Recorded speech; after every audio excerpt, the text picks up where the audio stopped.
con algunos temas interesantes. Espero que no sean muy largos, espero que sean lo más práctico posibles y que les sean de provecho.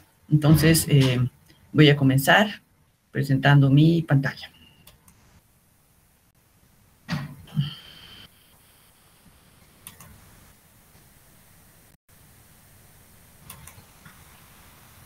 ¿Pueden ver, verdad? Sí, doctora. Ok. Gracias. Muy bien, entonces este es el primer tema de esta noche, que trata acerca de la obstrucción del tracto urinario. Y, bueno, la hoja de ruta, espero no más de 45 minutos, va a tratar sobre algunas definiciones, etiología, epidemiología, fisiopatogenia, clínica, exámenes complementarios y abordaje general. Si en algún momento no me escuchan o algo, por favor me avisan, porque como les digo, yo no veo nada ahora. Muy bien, entonces la uropatía obstructiva es una causa común de enfermedad renal crónica y de injuria renal aguda. Puede ocurrir en cualquier lugar a lo largo del tracto urinario y las complicaciones a largo plazo podrían ser prevenidas siempre que se descubra oportunamente la obstrucción y sea liberada. Definiciones importantes para tenerlas en mente a la hora de hablar de este tema. Respecto a uropatía obstructiva. La uropatía obstructiva como tal es un cambio estructural o funcional en el tracto urinario que dificulta el flujo normal de orina. Entonces hay una obstrucción que condiciona cambios estructurales o funcionales.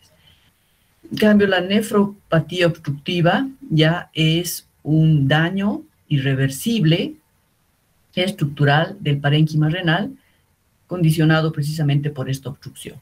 Entonces, la diferencia principal tiene que ver con el cambio, el daño que produce la obstrucción. En principio es funcional, eso quiere decir reversible, pero cuando ya estamos hablando de nefropatía, probablemente el daño ya es irreversible. La hidronefrosis es otro término que utilizamos muy comúnmente y hace relación a la dilatación de cálices y pelvis renal proximal al punto de obstrucción. ¿Sí? ¿Sí? ¿Sí? Muy bien, entonces voy a ver qué pasa.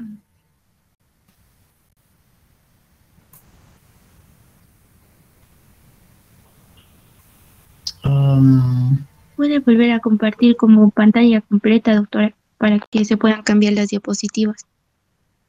Sí, sí. Ahorita estoy tratando de salir de la pantalla completa. ¿Ahora ven? Ahora sí, doctora, se está Ahora ven, cambiando. a ver. Ahora voy a volver a compartir. Entonces, si me avisan, por favor. Yo estaba en la introducción. Ahora paso. Definiciones.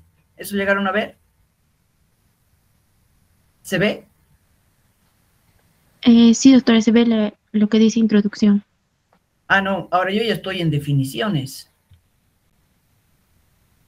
Y creo que al compartir la pantalla completa me está saliendo el problema. A ver. Si así voy. ¿Así ven? Chicos. Sí, doctor. Ahorita estoy en introducción. Ahora he pasado a... O dejo de compartir y vuelvo a compartir. Sí, doctora, tiene que dejar de compartir y nuevamente comparte como su pantalla completa. Pero... Muy bien. Ok. Doctor, tiene que compartir toda la pantalla. Compartir toda la pantalla. Pero es que si comparto toda la pantalla no tengo solamente... Ay, Dios mío.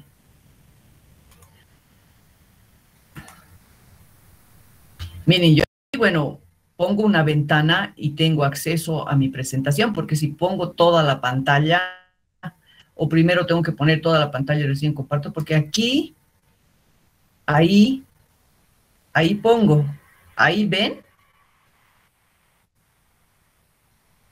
Y doctor, cuando comparte con la pestaña suele ocurrir el error de la que ocurrió hace rato. Ya. Y ahora igualmente no ven, incluso si ya he cambiado.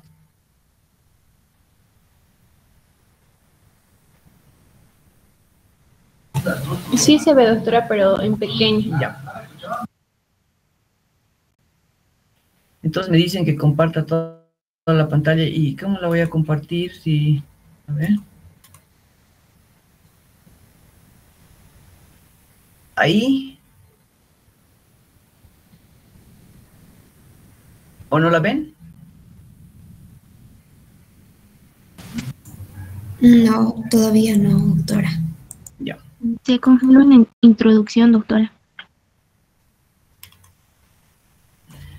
Bueno, entonces realmente no sé cómo hacer porque miren, si yo pongo compartir toda la pantalla, aquí toda la pantalla, pongo toda mi pantalla y me aparece esto, a ver. A ver. Sí, doctora, y lo abre el PowerPoint, ¿no? Y nosotros podemos ver. Aquí abro el PowerPoint. A Sí. ver. Y lo pone en pantalla completa y no suele ocurrir errores. Ahora presente en pantalla ¿Y completa. ahora? Ahora puede. Ahora sí, doctora. Ahora sí Ahí se sí, puede. doctor. Y le da a Le doy ocultar a ocultar. esa pestaña. Perfecto. Ya. No creo que pase nada si utilizo el láser. Ya. Entonces, ahora, estas eran las definiciones que bueno, por lo menos les dije. Aquí ahora las ven, lo que es la uropatía obstructiva de la nefropatía obstructiva. Una es cambio funcional y la otra es cambio estructural. La hidronefrosis, que es otro término que hace referencia a la dilatación de cálices y pelvis renal. Recordamos acá que los cálices son estos que luego terminan en la pelvis, en los cálices menores, los cálices mayores y la pelvis renal constituyen el aparato excretor proximal. Entonces, cuando hablamos de hidronefrosis, básicamente se refiere a la dilatación de estas estructuras.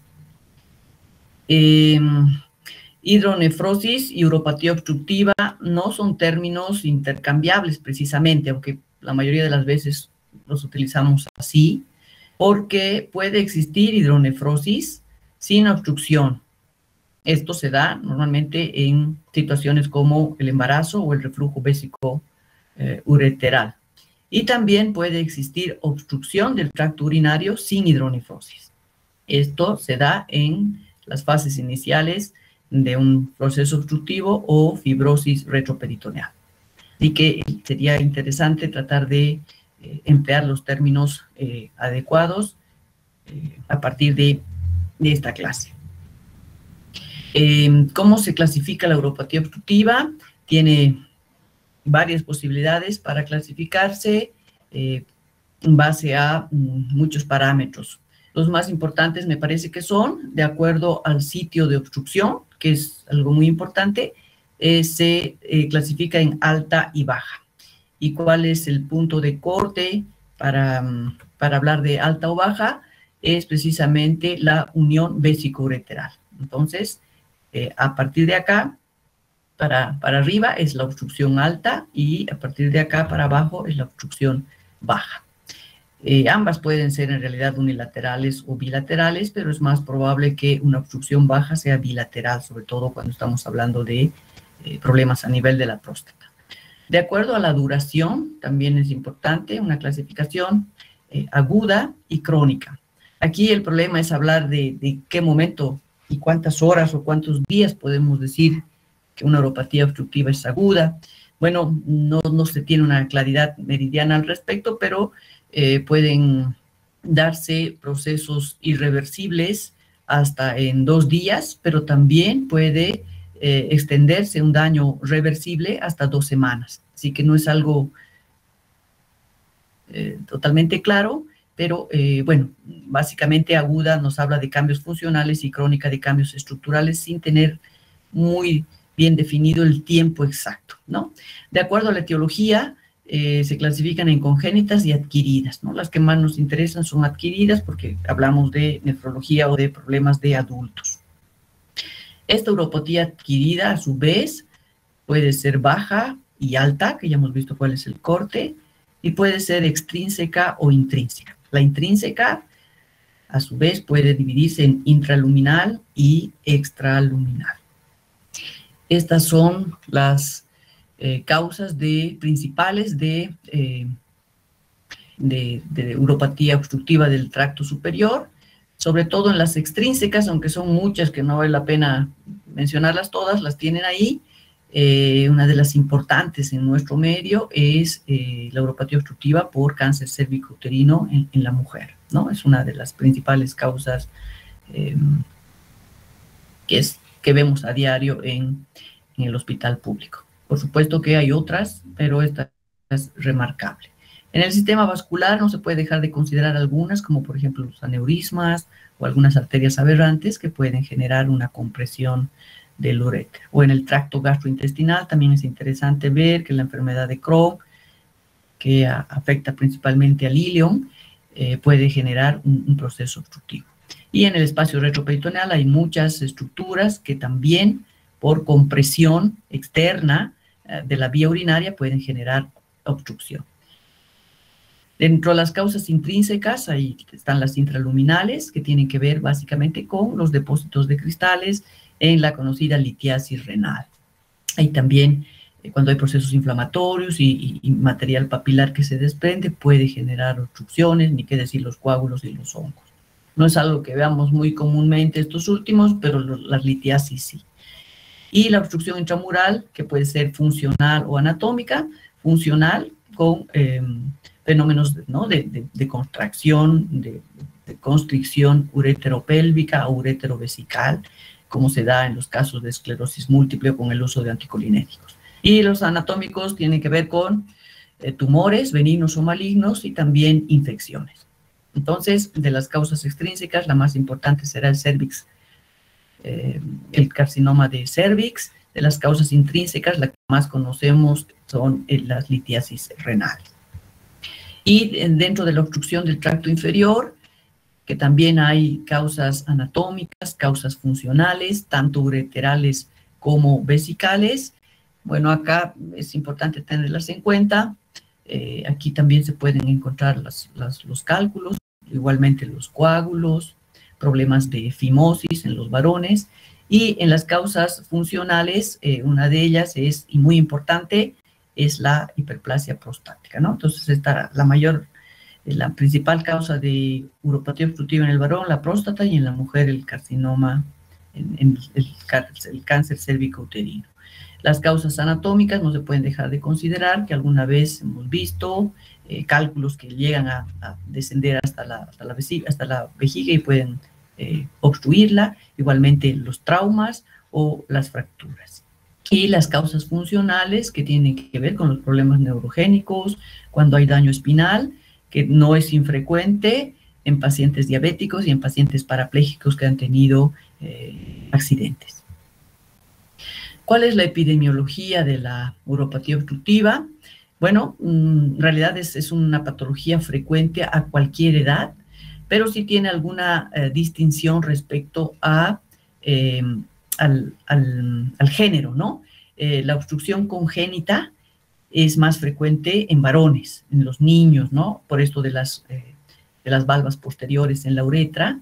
Entonces, en los menores de 1 año o de 10 años, la obstrucción es más frecuente en varones. Cuando ya se traspasa la edad de los 20 años, la obstrucción se torna un poco más frecuente en mujeres, sobre todo relacionado con el embarazo y neoplasias ginecológicas. Entre los 20 y los 30 años, una de las causas importantes de uropatía obstructiva es la litiasis renal, donde se dice que es 3 veces más frecuente en varones. Sin embargo, últimamente esta relación se ha ido equiparando y prácticamente están 1:1. Y en las personas mayores de 60 años, la causa principal nuevamente retorna a ser propia de los varones por la hiperplasia prostática y carcinoma. Entonces es una patología que va variando en la epidemiología, pero que tiene algunos marcadores respecto sobre todo a el género. ¿Cuál es la fisiopatología de la uropatía obstructiva?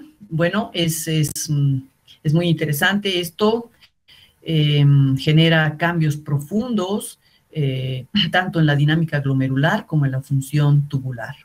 Y esto es un compromiso que es rápido, violento y muy comprometedor, ¿no? La severidad de estos cambios, en principio funcionales, va a depender del grado de obstrucción.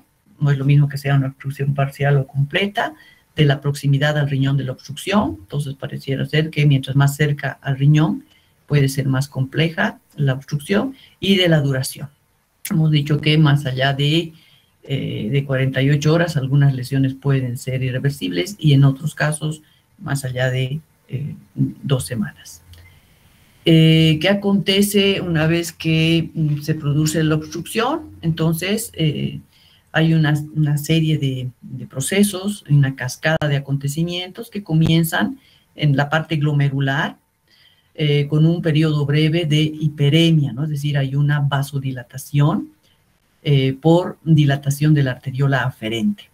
Al captar una cierta disminución del flujo, entonces se genera esta hiperemia que dura minutos por efecto de las prostaglandinas.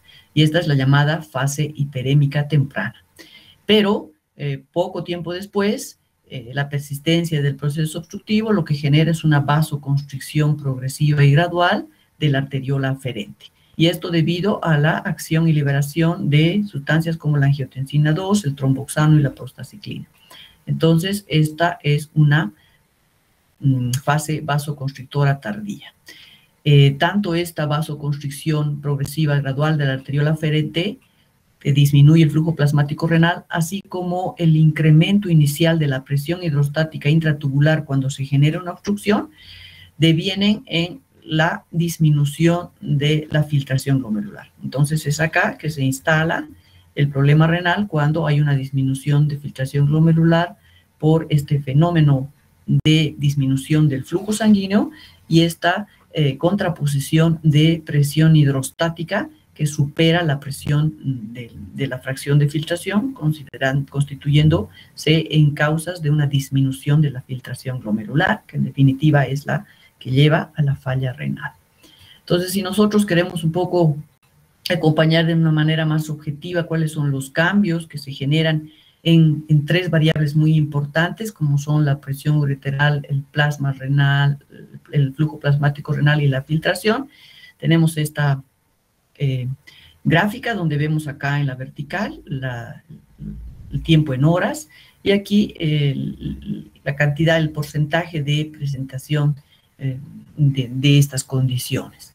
Entonces, como habíamos comentado, el flujo plasmático renal tiene un pequeño incremento en un tiempo breve, las primeras 2 horas, por eso comentamos de la fase de la dilatación de la arteriola aferente, hay un incremento transitorio del flujo plasmático renal, pero que luego comienza a disminuir lentamente hacia las 4 horas y luego el descenso es sostenido. Por otra parte, la presión ureteral, cuando se genera la obstrucción, sufre un incremento notorio y precoz que se mantiene por un tiempo más allá del que dura la fase hiperémica, ¿no? Entonces, alrededor de alcanza un pico como a las 6 horas, pero luego también comienza a disminuir. ¿Y qué pasa con la tasa de filtrado glomerular? Estos movimientos iniciales, esta fase hiperémica y este incremento de la presión ureteral pueden mantener un tiempo breve el flujo plasmático, el índice de filtrado glomerular, pero luego el descenso es notorio y precoz, y por supuesto esto es lo que va a llevar a el daño estructural si permanece en el tiempo. Los cambios tubulares condicionados por la uropatía obstructiva son también llamativos y de repente son los más importantes y los que más prevalecen, ¿no? Más allá del daño glomerular, que consiste en una dilatación tubular, hay una proliferación celular, pero que luego por la persistencia de la isquemia y por esas presiones que se generan retrógradamente a la obstrucción, puede condicionar una apoptosis con pérdida del parénquima y atrofia tubular y fibrosis. En definitiva, la falla renal de la uropatía obstructiva tiene que ver con el daño tubular irreversible. Y si queremos un poquito más demostrar qué es lo que acontece con el fenómeno obstructivo en la fibrosis túbulo-intersticial, tenemos este algoritmo que lo que muestra precisamente es que cuando hay la obstrucción de las vías urinarias, lo que hemos comentado, hay una estimulación mecánica, un estiramiento de la membrana, esto genera una liberación de sustancias vasoactivas, hay una alteración de la hemodinámica renal con un descenso brusco del índice de filtrado glomerular.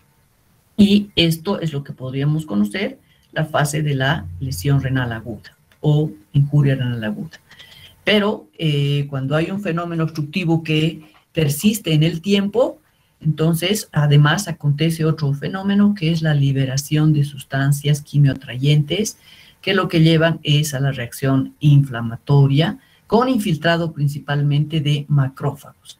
Estos macrófagos generan mediadores y citocinas y son los que van a condicionar isquemia peritubular y pérdida capilar, que ya lo hemos visto. Hay un fenómeno de apoptosis de las células tubulares y atrofia tubular y una acumulación de miofibroblastos y fibrosis intersticial que culminan en lo que son la pérdida de nefronas y de túbulos. Entonces, todo este fenómeno, además del vascular y el cambio funcional, si persiste en el tiempo y se suma el daño inflamatorio, entonces es el que condiciona la lesión renal y cicatrización irreversibles, que es igual a enfermedad renal crónica.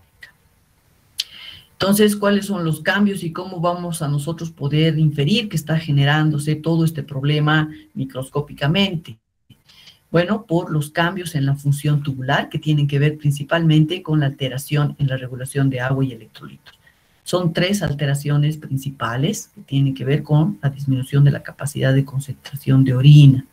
Esto es generado por una pérdida del tono medular, hay una disminución del filtrado glomerular en las nefronas profundas, una disminución de los transportadores de sodio y una resistencia a la acción de la hormona antidiurética con disminución de acuaporinas, que es lo que va a condicionar precisamente que el riñón sea incapaz de retener sodio y agua. También hay defectos en la acidificación urinaria y por ello una uropatía obstructiva se caracteriza por la presencia de acidosis hiperclorémica, es decir, una acidosis sin GAP, y se genera una especie de acidosis tubular distal con incapacidad de disminuir el pH urinario. Finalmente, hay también una alteración en la excreción de potasio por una disminución de la secreción distal. Hay una especie de resistencia a la acción de la aldosterona, que es la que se encarga de eliminar el potasio, y entonces condiciona inicialmente una hiperpotasemia. Luego, cuando hay una liberación de la obstrucción, puede generarse una abrupta liberación de sodio distal que condiciona la excreción del potasio. Entonces, de una hiperpotasemia en una diuresis posobstructiva podemos pasar a una hipopotasemia. ¿Cuál es la recuperación de todos estos daños? Hemos visto que la recuperación en el daño tubular es más lenta que la del filtrado glomerular. Las alteraciones en esta funcionalidad pueden tardar hasta 14 días cuando hablamos de acidificación y manejo del potasio, y la capacidad de concentración puede tardar hasta 2 meses. Entonces, el daño tubular que se genera es muy importante en una neuropatía obstructiva y es el daño que se recupera mucho más tarde y muchas veces ya no es recuperable y el paciente queda con daño renal crónico. Si hablamos de los cambios histológicos a nivel macroscópico, esto es lo que acontece en un riñón que permanece obstruido por largo tiempo, sin importar la causa, el resultado es el mismo. Hay edema considerable y hay dilatación pielocalicial. Si esto se perpetúa en el tiempo, entonces genera que las papilas se aplanen, que se ahuequen, que haya un adelgazamiento de la corteza. Si bien esto es una verdadera, como una cáscara, ya no hay más parénquima, con una pelvis agrandada y sacular. Entonces, este daño es el que va a marcar la irreversibilidad del problema obstructivo. Y si hablamos a nivel microscópico, entonces lo que habíamos comentado, hay un edema difuso, hay una primero dilatación de los túbulos a nivel de los conductos colectores, pero conforme pasa el tiempo, esta dilatación genera daño celular, genera muerte celular, hay atrofia tubular y hay presencia de fibrosis. Más tardíamente, si el daño persiste, con la llegada de todo lo que son las células inflamatorias, principalmente los macrófagos, se genera un muy fuerte infiltrado inflamatorio y la esclerosis glomerular, que también es irreversible. Entonces, ¿cómo vamos a reconocer una neuropatía obstructiva? Siempre en principio la vamos a ver con algunas manifestaciones clínicas que nos pueden señalar lo que está aconteciendo. Estas manifestaciones dependen un poco de la edad, dependen de la ubicación de la obstrucción y de la duración. Es importante tener en cuenta que la uropatía obstructiva puede ser asintomática. Entonces hay que considerarla siempre como un diagnóstico diferencial en caso de disfunción renal inexplicable. Aquellos pacientes que vienen de estar de lo más bien y de repente aparecen con creatinina y urea elevadas, sin manifestaciones evidentes, entonces hay que considerar que podrían tener una neuropatía obstructiva. Pero también es verdad que una neuropatía obstructiva se puede presentar con el clásico dolor lumbar, que sobre todo está presente en obstrucción aguda alta, en las litiasis, cuando hay una distensión del sistema colector. También es esperable ver un dolor en hipogastrio cuando tenemos a un paciente con una neuropatía obstructiva que está con un globo vesical y que entonces, por supuesto, tiene dolor en hipogastrio. Puede presentarse el paciente con anorexia cuando hay una obstrucción bilateral, que es muy, muy rara, pero puede darse, o también puede alternar con una situación poliúrica, que sobre todo se da cuando la obstrucción es parcial y se genera una recuperación de la función tubular paulatina con esa fase de poliuria posobstructiva. Entonces, ambas posibilidades son válidas, anuria o poliuria. También es posible que presenten pacientes hematuria macroscópica, sobre todo en aquellos que tienen litiasis, que tienen tumores renales. La disminución del chorro y el goteo postmiccional, claro está que nos van a orientar hacia la posibilidad de sobre todo un daño prostático en los varones. ¿Qué exámenes de laboratorio vamos a pedir? Este no es el orden, pero sí es importante considerar que un examen de orina es fundamental, como en cualquier problema renal, donde vamos a confirmar esa presencia de hematuria, de bacteriuria, un posible proceso infeccioso, o finalmente la cristaluria que nos puede hablar de procesos de litiasis. Pero también hay que aclarar que cuando ya la nefropatía ha evolucionado, cuando ya es un daño estructural, muchas veces el examen de orina puede ser totalmente normal. Los electrolitos urinarios, que no los pedimos regularmente, pero habría que acostumbrarnos a hacerlo, en la fase aguda son similares a los de una injuria prerrenal, es decir, hacia un daño por depresión de volumen, ¿no? Que hay una retención de sodio con un FeNA bajo y una osmolaridad elevada. Pero conforme pasa el tiempo, como hemos visto, el túbulo pierde la capacidad de reabsorción de solutos y de concentración de orina. O sea que vamos a tener probablemente una orina con sodio urinario alto y una osmolaridad disminuida. Por supuesto, si hay una uropatía obstructiva que lleva buen tiempo, va a generarse una elevación de azoados por esa pérdida del filtrado glomerular.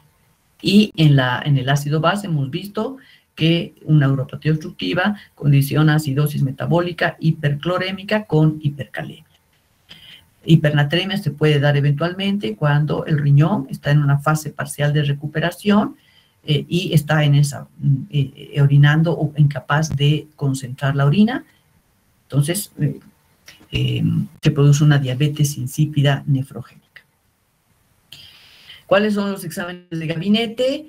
Acá hay que recordar, y creo que es muy importante remarcar esto, que en definitiva el diagnóstico de la uropatía obstructiva se hace por imágenes. Hemos visto que la clínica es variable, que incluso puede un paciente presentarse sin ningún síntoma, pero lo que no va a permitir que ignoremos o que no nos demos cuenta de un proceso obstructivo son las imágenes.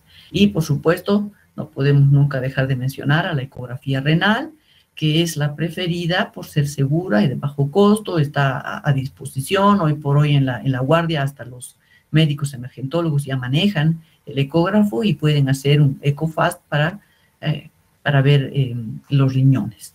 Detecta hidronefrosis, eso es verdad, pero es muy difícil que identifique la causa, ¿no? Por ejemplo, un cálculo en el uréter es difícil que se vea.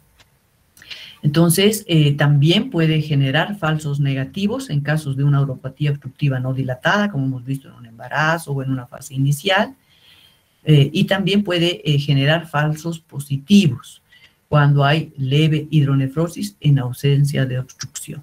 Sin embargo, el valor predictivo positivo en estos casos es de 70% cuando sí tenemos la sospecha de obstrucción. Así que vale la pena nomás hacer una ecografía porque incluso nos puede orientar y ya nos puede alertar sobre la necesidad de hacer otros exámenes. Se menciona en la literatura la ecografía Doppler, que en realidad confieso que no la he visto hacer para la evaluación de una uropatía obstructiva, pero sí dicen que el índice de resistencia intraparenquimatoso mayor a 0,7 podría sugerir una obstrucción, probablemente a un nivel más microscópico, ¿no? Cuando hay, por ejemplo, un daño por una necrosis tubular o por un rechazo, pues se puede hablar de un cierto índice de resistencia, pero no es lo clásico. La tomografía computarizada sin contraste es también fundamental, es el gold estándar para las patologías que tienen que ver con litos, con litiasis urinaria, porque identifica estos cálculos, incluso radiolúcidos, y ubica el sitio de obstrucción, cosa que no hace la ecografía. Determina incluso causas extrínsecas de obstrucción, como hemos visto, la fibrosis retroperitoneal, algunas adenopatías y hematomas, y eventualmente, si hace falta, aunque no está demostrado, podría recurrirse al contraste para obtener alguna información más. Esto no es un estudio que se haga de inmediato en un paciente que está con un cólico renal, está en la guardia, ¿no? Por un problema obstructivo, pero sí es un estudio interesante que se puede plantear, que es la gammagrafía renal con tecnesio 99 y diurético de asa, porque permite distinguir entre una dilatación simple del sistema colector y una verdadera obstrucción de la vía urinaria. Cuando se hace el gammagrama, hay una fase de perfusión rápida donde sube la curva y luego disminuye también rápidamente, de una manera normal.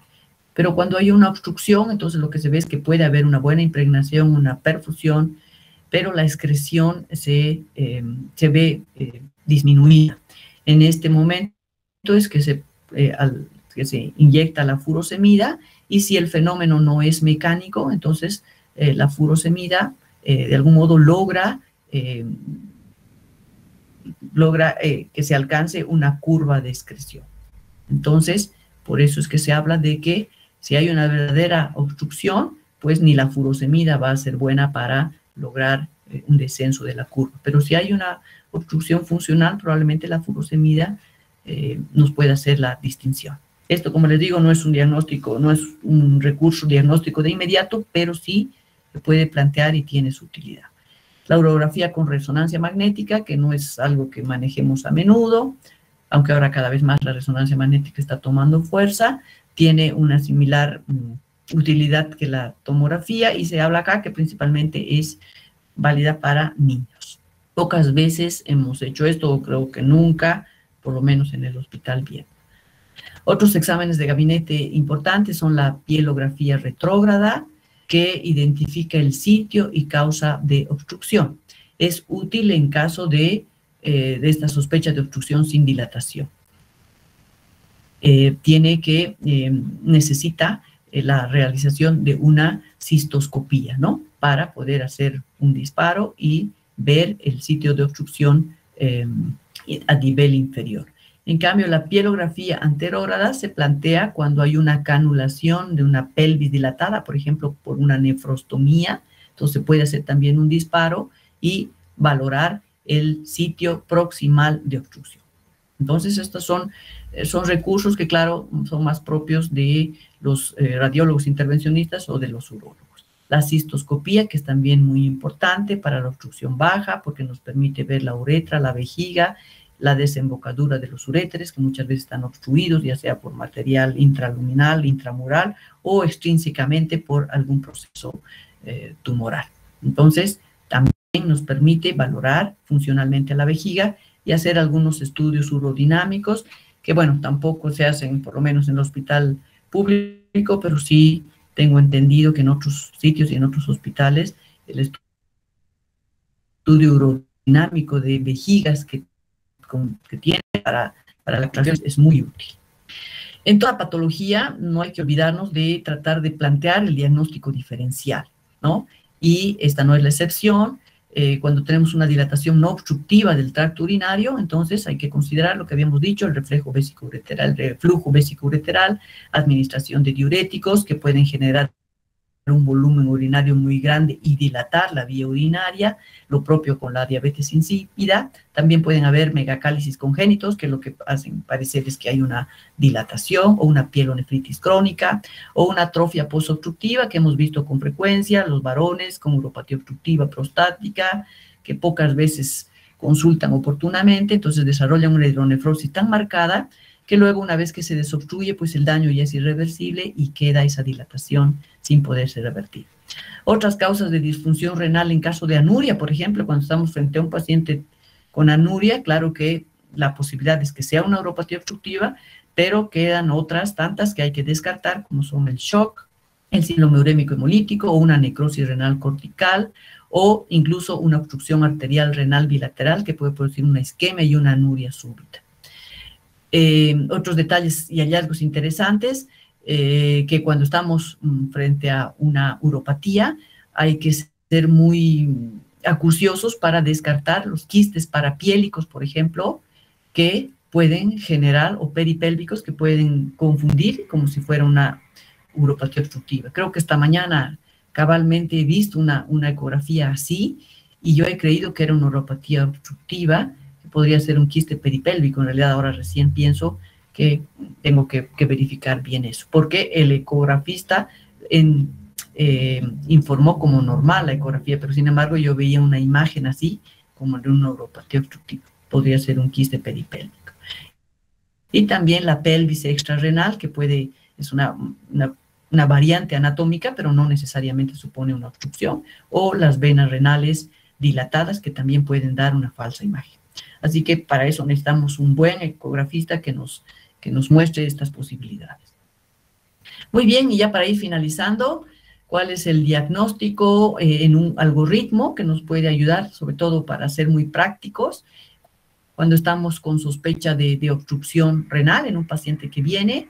Es importantísima la historia clínica, ya hemos visto, con todos los antecedentes, el examen físico y los laboratorios, ¿no? Que son siempre los instrumentos con los que contamos y que nos ayudan mucho. Entonces, si es que vamos a ir y no tenemos posibilidad de hacer una tomografía de inmediato a eso de las 10 de la noche en una emergencia, bueno, la ecografía siempre es una muy buena opción, como se ha visto.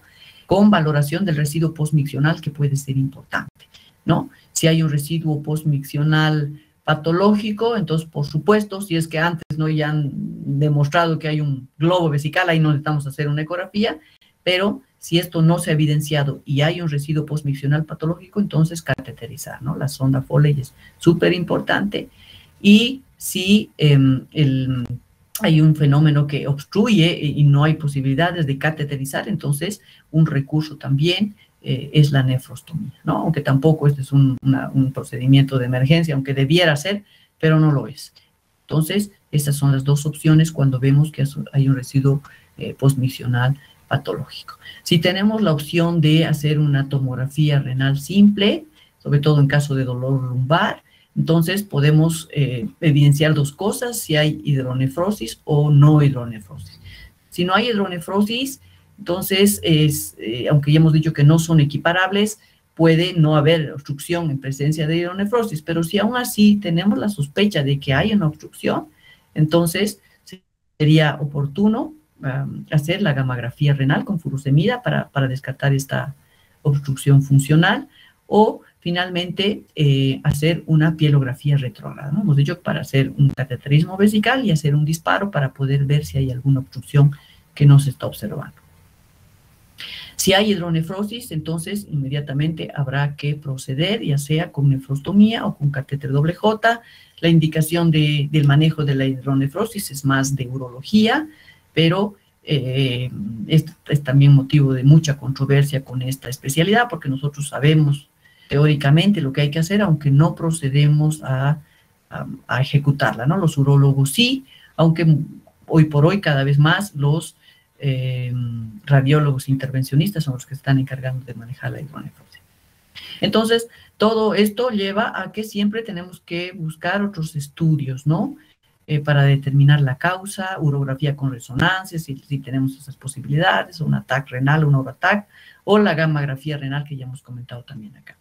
Cuando estamos evaluando y diagnosticando un proceso obstructivo, nunca hay que dejar de lado el manejo del balance hidroelectrolítico, ¿no? Un paciente obstruido puede tener un severo compromiso del hemodinámico y entonces necesitamos siempre mantener una buena hidratación y un manejo de electrolitos. Bueno, entonces la historia natural de la uropatía obstructiva es triste, pero también nos orienta hacia que nosotros la conociéramos, podríamos esforzarnos para prontamente resolverla, ¿no? Es potencialmente curable, ¿no? Eso es importante. Pero también es cierto que puede resultar en una pérdida irreversible y progresiva de las nefronas con fibrosis renal si no es tratada oportunamente. Entonces, acá les pongo este corte, en realidad no era de 2 semanas, sino de 12 semanas, estamos hablando casi de 3 meses, lo cual me parece exagerado porque hemos visto nosotros casos ya con daño irreversible en 48 a 72 horas, ¿no? Puede haber, sin embargo, una recuperación, no hay que perder la esperanza, una recuperación funcional, pero que no es inmediata, puede tomar un tiempo, 7 a 10 días después de liberada la obstrucción, con todos esos fenómenos que se van generando que hemos comentado, pero también puede ser